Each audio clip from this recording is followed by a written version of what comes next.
Rasa malas yang ada di dalam diri pasti ada alasan yang jelas. Semua kejadian memiliki penyebabnya. Jika ingin mengetahui rasa malas yang timbul, lalu ingin mencari solusinya, maka kita harus tahu penyebabnya terlebih dahulu.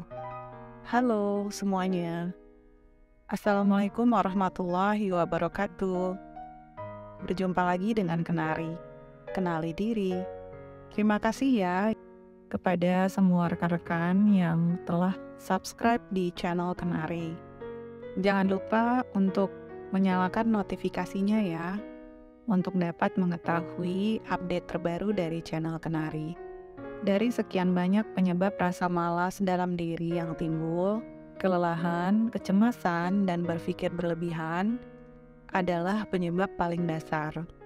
Berpikir berlebihan terhadap masa lalu dan masa depan sangat membahayakan diri sendiri, karena dapat menguras energi yang menyebabkan kehabisan energi untuk menikmati hari ini atau masa sekarang.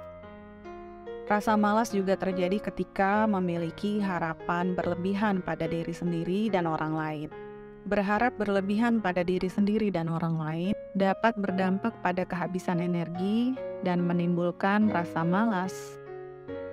Rasa malas juga terjadi akibat dari kehabisan energi yang timbul dari terlalu banyak berpikir, menunda-nunda sesuatu, dan terlalu banyak angan-angan yang menyebabkan kurangnya motivasi.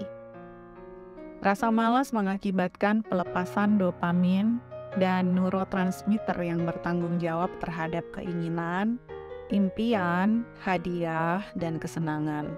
Semakin banyak dopamin yang dilepaskan, maka semakin besar intoleransi yang dimiliki seseorang untuk menilai dan menerima tindakan yang produktif dan bermanfaat. Menurut Wikipedia, dopamin berfungsi sebagai hormon dan neurotransmitter yang mempunyai peran penting di dalam tubuh dan otak. Fungsi dari dopamin sangat banyak, berperan besar dalam mempengaruhi emosi, gerakan, sensasi kesenangan, konsentrasi, dan merasakan rasa sakit. Dopamin juga berfungsi sebagai penghantar stimulus atau pesan berupa rangsangan ke sel saraf otak maupun otot. Dopamin sebagai salah satu hormon peningkat kesenangan. Kekurangan dopamin dapat menimbulkan kemalasan. Namun, kelebihan dopamin juga tidak baik, karena dapat menimbulkan ketidakseimbangan hormon yang berlebihan dalam mencerna suatu rasa. Ketika produksi dopamin dalam tubuh berlebihan mengakibatkan dapat mencerna rasa kesenangan yang berlebihan, dan rasa sedih juga berlebihan. Untuk itu, dopamin dibutuhkan dan harus tetap seimbang, tidak kurang dan tidak berlebihan.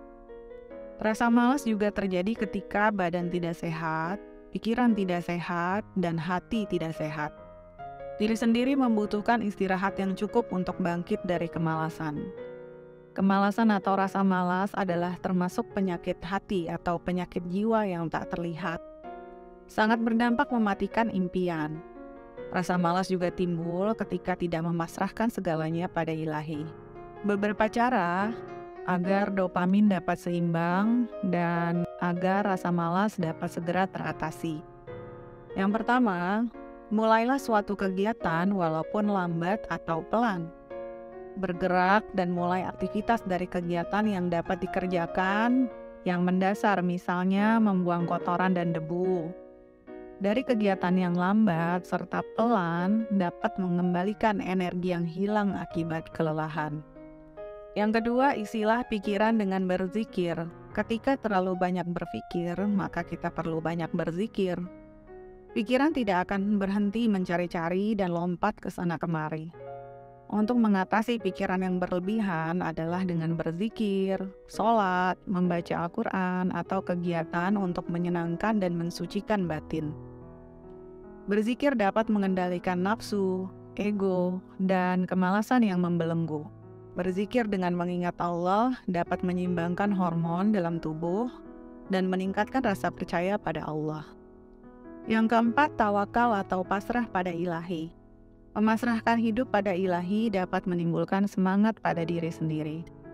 Pasrah pada ilahi dapat mengurangi ekspektasi atau rasa berharap pada diri sendiri dan orang lain. Pasrah pada ilahi juga dapat menimbulkan pikiran positif dan menimbulkan rasa bergantung pada ilahi. Ketika diri sendiri telah menjalani hidup yang diamanahkan oleh Allah, maka sikap tawakal dalam memasrahkan dan berpikir bahwa ada ilahi yang mengurus semua hidup, maka diri sendiri akan bangkit dari rasa malas. Tawakal atau pasrah pada ilahi juga dapat melepaskan keinginan, angan-angan yang ada di pikiran, dan angan-angan yang berlebihan, yang mengakibatkan sulitnya fokus, bergerak, dan menjadi malas.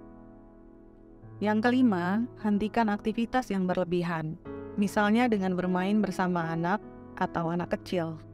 Anak kecil memiliki energi yang tinggi, atau keluar rumah dan memperhatikan orang lain. Memperhatikan situasi dan menikmati keadaan. Memperhatikan orang lain dengan tidak melakukan aktivitas apapun tanpa menghakimi. Menikmati kegiatan berdiam diri dapat membuat kita selalu terhubung dengan ilahi, sehingga dapat menimbulkan rasa syukur, menimbulkan semangat, dan menghilangkan rasa malas. Rasa malas juga terjadi akibat terlalu banyak aktivitas tanpa henti. Dari aktivitas yang berlebihan, akan timbul rasa keengganan dan ingin mengakhiri kegiatan tersebut. Terlalu banyak aktivitas tidak hanya menimbulkan kelelahan yang mengakibatkan masalah kesehatan mental. Terlalu banyak aktivitas tanpa henti berakibat timbulnya trauma buruk dan pikiran negatif. Tidak lagi ingin melakukan kegiatan tersebut, lalu melawannya. Kemalasan dapat membuat seorang apatis terhadap reaksi dari masalah kesehatan mental seperti kemarahan, kecemasan, ketidakpedulian, dan depresi. Ini akan menimbulkan rasa lelah, rasa bosan, dan dapat mencetus kesehatan fisik maupun mental. Ketahuilah rekan-rekan bahwa rasa malas adalah energi yang rendah dan sifat setan yang bertolak belakang saat menginginkan impian. Rasa malas adalah suatu energi yang timbul akibat memanjakan diri dari sesuatu yang instan, dari suatu kesenangan yang berlebihan, dan kesenangan sesaat. Ketika diri sendiri telah mengetahui faktor eksternal yang berakibat terjadinya kemalasan atau rasa malas, maka otak dan akal sehat dapat segera mengambil tindakan. Lalu alam bawah sadar kita sedikit demi sedikit dapat fokus, sedikit demi sedikit beralih dari rasa malas menuju kegiatan yang bermanfaat. Ketika diri sendiri kembali ke dalam diri, maka dapat fokus kembali untuk mendahulukan kegiatan yang memiliki prioritas tinggi dan memprioritaskan suatu kegiatan yang bermanfaat. Demikianlah video kenari hari ini. Semoga bermanfaat. Wassalamualaikum warahmatullahi wabarakatuh. Sampai berjumpa di video berikutnya. Bye.